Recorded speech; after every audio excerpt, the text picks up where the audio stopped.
नमस्कार फ्रेंड्स, आज फिर से हम परमात्मा शिव के माध्यम से आप सभी से कनेक्ट करते हैं और आज हम जानेंगे जो हमारी प्राण ऊर्जा है, जो प्राण शक्ति है, उसको हम दिव्य क्यों मानते हैं।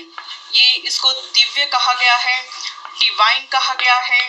तो इसका हम जानेंगे कि ये किस प्रकार से डिवाइन है।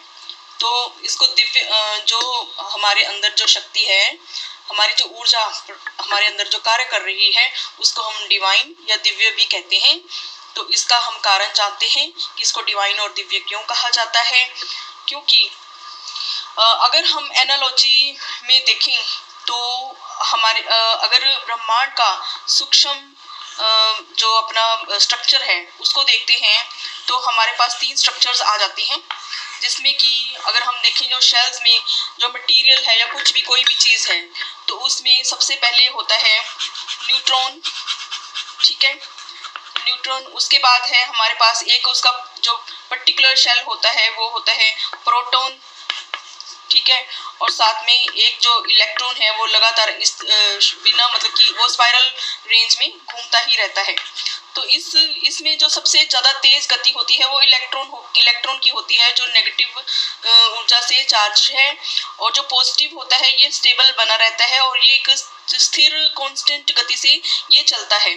तो इसी प्रकार से न्यूट्रॉन है, तो न्यूट्रॉन का तो ये है, इसको हिलाना भी मुश्किल होता है, लेकिन अगर ये एक बार भी हिल गया तो ये पूरा जैसे जो हम कहते हैं ना इस रेडियो एक्टिव जैसे किरणें निकलती हैं, उस तरह से इसका जो चेन रिएक्शन शुरू हो जाता है। तो इसको उस एनर्जी के रूप में माना जाता है। हम वैसे भी जानते हैं हमारे पास स्टैटिक एनर्जी होती है, काइनेटिक एनर्जी होती है। तो काइनेटिक एनर्जी में सबसे ज़्यादा रोल जो इलेक्ट्रॉन्स का होता है। तो ये हमने एक एनालॉजी के माध्यम से समझ रहे हैं, क्योंकि एटम को भी हम एक स्वरूप मानते हैं, इसकी जो एक फॉर्म है, इसका नाम से भी हम समझ सकते हैं।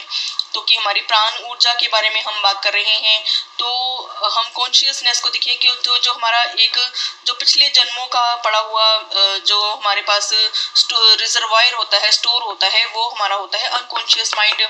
और जो हमारा जो सबकॉन्शियस माइंड है उसमें जो हमारी रिकॉर्डिंग्स हुई रहती है, जो हमने पॉजिटिवली जिस पे हमने अप्लाई करना होता है, जिन चीज़ों पे हमने चलना होता है, उसको हम जो पॉजिटिवली उसको रखते हैं, तो वो हमारी स्टैटिक एनर्जी होती है और ये हमारी काइनेटिक एनर्जी होती है।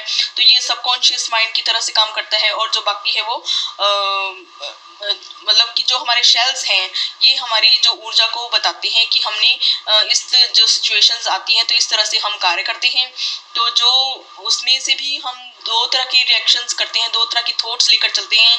जो हमारा रिजर्वायर होता है वो हमारा या तो पॉजिटिव होगा या फिर नेगेटिव होगा, क्योंकि हमारे जैसे गुण होंगे, हमारे अंदर जैसी धारणाएं होंगी, उसी प्रकार से हमारा रिजर्वायर होगा। तो सब लोग कहते हैं ना कि खाली हाथ आए हैं खाली हाथ जाएंगे, तो ऐसा कुछ भी नहीं है। कोई भी खाली हाथ नहीं आता, ना ही कोई खाली हाथ जाता है। जो कर्म है जो अपने अंदर संचित करके हम लेकर जाते हैं, तो या तो पॉजिटिव उसमें बहुत सारे जोड़े होंगे, पॉजिटिव किए होंगे कर्म, तो वो संचित करके हम ले जाते हैं, या फिर नेगेटिव आके संचित करके लाते हैं।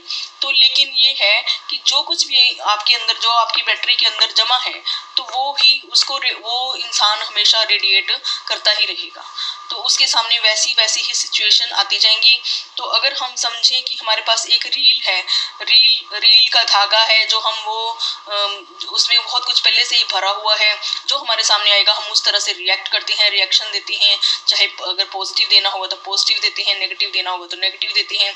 तो लेकिन ये है कि जो पॉजिटिव होता है तो अपनी जो इंटरनल सिचुएशन, इंटरनल स्टेज को, यानी कि हमारी जो ओरिजिन है, ओरिजिन को याद करके, अगर हम अपनी ओरिजिनलिटी को याद करके कि हम कहाँ से आए हैं, और अगर हम उसको कॉन्शियसली याद करके अपनी एक्ट करते हैं, यानी कि हम हाई वाइब्रेशन में रहते हैं, तब हमारी जो ऊर्जा होगी वो सकल ब्रह्मांड की तरफ होगी, ना कि इंडिविजुअल पर्सन की तरफ। तो जो कि अगर हम 1 to 1 इंटरेक्ट करते हैं, 1 टू वन जो नेगेटिव पॉजिटिव रोल करती हैं वो तो उसको उसमें तो हम स्टक हो जाते हैं।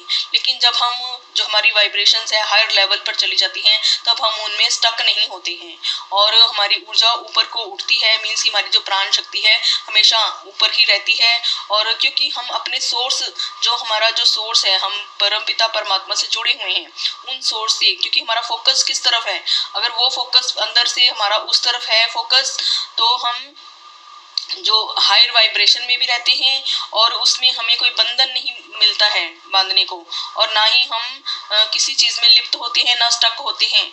तो फिर इसीलिए तो जो नेगेटिव वाला होता है तो वो तो जो वेस्ट ही हो गया ना, एनर्जी को वेस्ट करना हो गया, क्योंकि नेगेटिव जितना भी होगा उसको रिपेयर करना पड़ेगा, उसको ठीक करना पड़ेगा, तो फिर और या उसको भुगतना पड़ेगा। तो हमारा जो क्वेश्चन था कि हम दिव्य क्यों हैं, क्योंकि आप कुछ भी लेकर आए हैं वो रेडिएट हो, कोई भी आपके सामने आएगा तो हम उसको रेडिएट करते हैं, उसको बांटना शुरू कर देते हैं, डिस्ट्रीब्यूट करना शुरू कर देते हैं। तो यही दान है। तो वो उसका स्वाभाविक गुण है कि हमने वो जो कुछ भी हमारे पास है वो हम देंगे बाहर दुनिया में, हम वही देंगे जो हमारे पास स्टोर है। इसीलिए इसको दिव्य कहा गया है, डिवाइन कहा गया है। लेकिन जो हायर फ्रीक्वेंसी में रहकर होता है वो होता है डिवाइन, और जो डिवाइन होता है वो कर्मों से मतलब कि मुक्त होता है। मतलब उसको हम कार्मिक नहीं कहते, मतलब उसका हमने लेन देन चुकाना नहीं होता। तो जो कार्मिक होता है वो सिर्फ यही होता है कि हम सिर्फ जो है हमें बहुत कुछ चुकाना पड़ता है, अपने कर्मों को चुकाना पड़ता है, तो उसको कार्मिक बोलते हैं। डिवाइन में जो होता है वो बैलेंस जो है हमारा बना रहता है कि गिव एंड टेक बराबर रहता है, क्योंकि डिवाइन है। क्योंकि एक अगर दानी व्यक्ति है तो दूसरा भी उसको दानी ही मिल जाएगा, तो फिर दोनों में कोई भी ना तो कंपटीशन होगा ना कंपैरिजन होगा, क्योंकि दोनों का जो मेन पॉइंट है, ओरिजिन पॉइंट है वो सेम है, क्योंकि दोनों ही दानी व्यक्ति हैं, देवता हैं, तो लेवता नहीं है, तो इसलिए उनका फिर कर्म नहीं बनता है। तो लेकिन जो है कि जिसका कर्मा बनेगा वो मतलब कि वो देवता नहीं होगा, मतलब हालांकि है वो भी, उसको भी मतलब बनना पड़ेगा अल्टीमेटली देवता, तो क्योंकि हिसाब इसी से चुकतू होता है। तो दूसरी बात ये आ जाती है कि हमने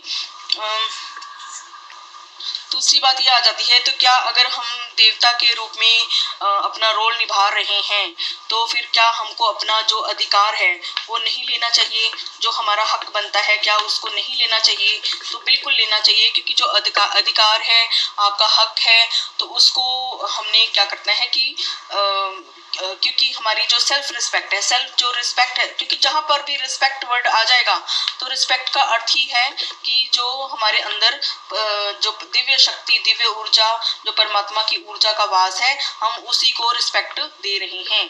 तो इसीलिए जहाँ पर भी अधिकार है, हक है, वो हमें जरूर प्राप्त करना चाहिए, क्योंकि हम किसको दे रहे हैं? क्योंकि जो अगर व्यक्ति दानी है, जो डिस्ट्रीब्यूट करने वाला है व्यक्ति, तो अगर उसको कुछ प्राप्ति भी होगी तो वो यही कोशिश करेगा कि मैं आगे बांट दूं, क्योंकि वो बताएगा कि मैं किसकी संतान हूँ। तो इसीलिए तो जो अधिकारी, जितना अधिकार बनता है उतना लेना चाहिए। और अगर जो क्योंकि इसी से फिर बैलेंस बनता है, अगर हम नहीं लेते हैं तो फिर वो एक कर्मा का खाता बन जाता है। तो जैसी जैसी हमारी सोच होगी, हमारी बैटरी वैसी वैसी ही बढ़ती जाएगी, क्योंकि अगर हमने अच्छे और पॉजिटिव कार्य किए होंगे तो हमारी बैटरी जो है वो फुल मतलब जो भरेगी, जो जिस तरह के हमने कार्य किए होंगे वो उससे भरेगी। लेकिन अगर हमने नेगेटिव किए हैं, नेगेटिव का मतलब ये है कि हम ड्रेन हो रहे हैं, तो हमारे पास जो ऊर्जा है, क्योंकि जहाँ पर हमने नेगेटिव कार्य कर लिया, अपना ऊर्जा को, जैसे हम कोई धागा चला रहे हैं, धागा हमने वहीं छोड़ दिया, तो जो उसका गैप रह जाएगा, जो उसमें से खालीपन आ जाएगा, तो वो खालीपन में और जो है नेगेटिविटी और भरेगी। तो इसीलिए अपने आप को जो स्टेबल करने के लिए, क्योंकि स्टेबल रहना बहुत ज़रूरी है, स्टेबल करने के लिए हमें पॉजिटिव सोचकर, स्टेबल रहकर, धीरे धीरे सोच समझ कर कार्य करना होगा, मतलब कि खुद से बात करके कि हम अगला स्टेप कौन सा लें, ताकि किसी को भी जो ब्रह्मांड में है नुकसान ना पहुंचे, ताकि हमारी जो बैटरी है ये फुल रहे। हम जैसे कितने सुंदर भगवान ने बनाकर हमको भेजा था, तो उसी रूप में हम हैं या नहीं। आपने राजा जनक जी का सुना होगा कि उनके जो गुरु थे अष्टावक्र जी, तो उन्होंने कहा जाओ एक ये उनके सिर के ऊपर एक कैंडल रख देते हैं और या एक घड़ा भर के रख देते हैं और बोल देते हैं इसमें से जरा सा भी छलके ना। तो दुनिया में आना इसी प्रकार से होता है कि जब वो महल सारा घूम लेते हैं तो फिर बाद में गुरु जी से मिलते हैं, और गुरु ने पूछा कि आपने महल देखा, क्या देखा? तो फिर उन्होंने कहा कि महाराज मेरा ध्यान तो सिर्फ मटके पर ही था कि कहीं पानी की एक भी बूंद गिर ना जाए, तो मैंने महल तो देखा ही नहीं। तो ऐसे ही ये दुनिया का चक्कर है, और इसमें आकर अगर आप इसमें उलझ गए तो फिर वो क्या कहते हैं, जो ध्यान रख के देखना, दुनिया को भी देखना है, मतलब जो घड़ा रखा हुआ है आत्मा का दिव्यता का दीपक है वो जग रहा है। अगर हमने सही व्यक्ति को सही मतलब कि उससे इंटरेक्शन कर रहे हैं, या सही व्यक्ति जो पात्र व्यक्ति है उसको दान दे रहे हैं, तब हमारा जो पात्र है वो नहीं छलकेगा और ना ही हमें कोई नुकसान उठाना पड़ेगा। तो सबका बहुत बहुत धन्यवाद। क्योंकि वीडियो बहुत लंबा हो जाता है, मेरे पास बातें बहुत सारी हैं करने के लिए, तो फिर हम धीरे धीरे ऐसे ही कंटिन्यूस करते रहेंगे। सबका बहुत बहुत धन्यवाद, बहुत बहुत आभार। जिन्होंने भी मेरे वीडियोस को लाइक किया है, कमेंट किया है, शेयर किया है, सबका दिल से धन्यवाद, दिल से आभार करती हूँ। बहुत बहुत धन्यवाद।